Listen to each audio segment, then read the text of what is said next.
วัสดีค่ะพี่น้องมองอายลูกสุดคนมื้อนี้วันหยุดสุดสัปดาห์อีกแล้วจ้าสมัยนี้ดี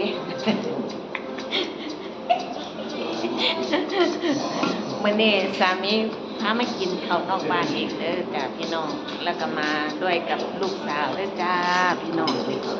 ลูกสาวยิ้มแน่คนสวย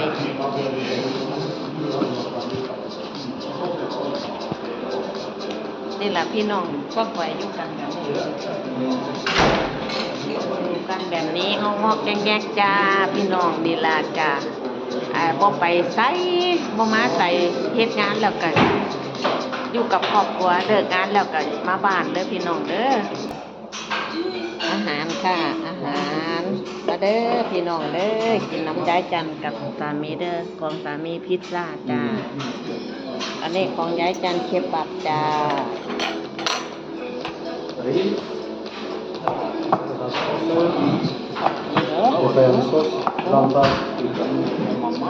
เดี๋ยวโอเค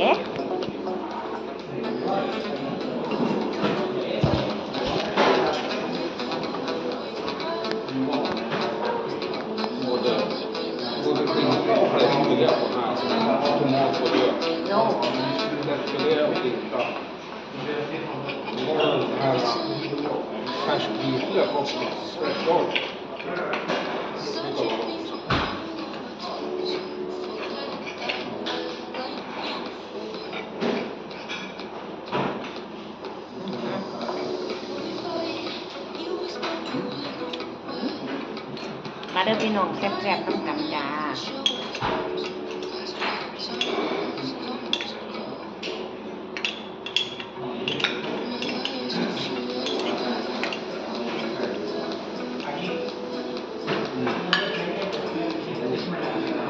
สวัสดีเนี่ยพี่น้อง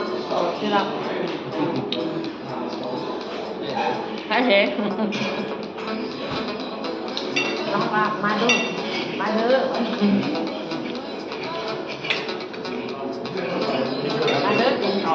Inte som i byn det här, eller går ut och skriker på att nu ska jag komma här. Kommer in. Ja,มาเด้อกินข้าว Det är det första gången man var där i Nasavan. Ja. Gick ut på gatan och skrek. มาเด้อ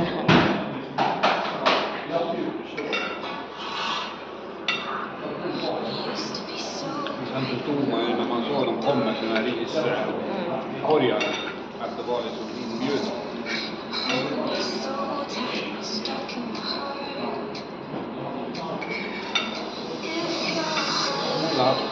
Ta på dig.